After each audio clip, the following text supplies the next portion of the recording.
Ipinaliwanag ng Cybercrime Investigation and Coordinating Center kung paanong nakatutulong ang artificial intelligence pagdating sa pagtukoy, pagsusuri at pag-uulat ng mga digital evidence. Si Creseline Catarong, Sol Report! Ang artificial intelligence ay malaking tulong para wala tayong backlog sa mga kaso natin. Maski isang tao lang gumagalaw, maraming kaso ang pwedeng isolve simultaneously. Wow. Segundo ang pinag-uusapan dito.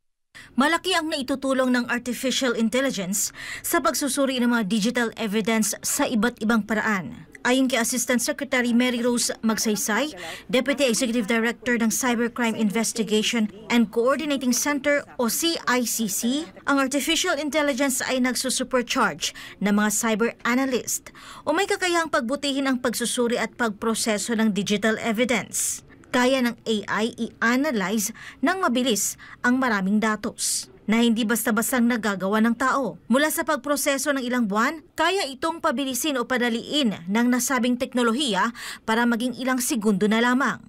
Ang kakayanan ng tao ay parang 8 to 5 lang ba ang analyst natin mag-a-analyze. At certain number of evidences lang ang kaya niyang tignan sa isang araw. Pero kapag may artificial intelligence involved, nasa supercharged to sapagkat ginagawa niya ang pag-parse o pagtingin sa lahat ng mga datos para makuha lahat ng mga ebidensya na at a speed of seconds na minsan ginagawa natin ng isang buwan.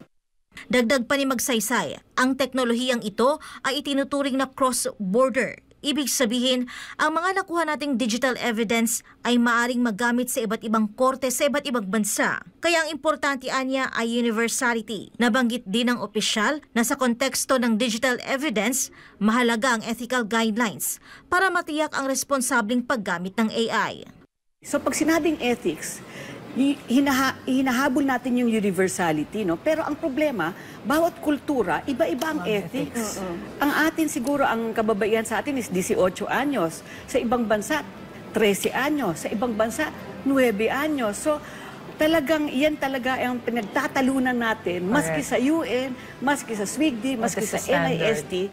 Para sa Diyos at sa Pilipinas kong mahal, Creseline Catarong, SMNI News.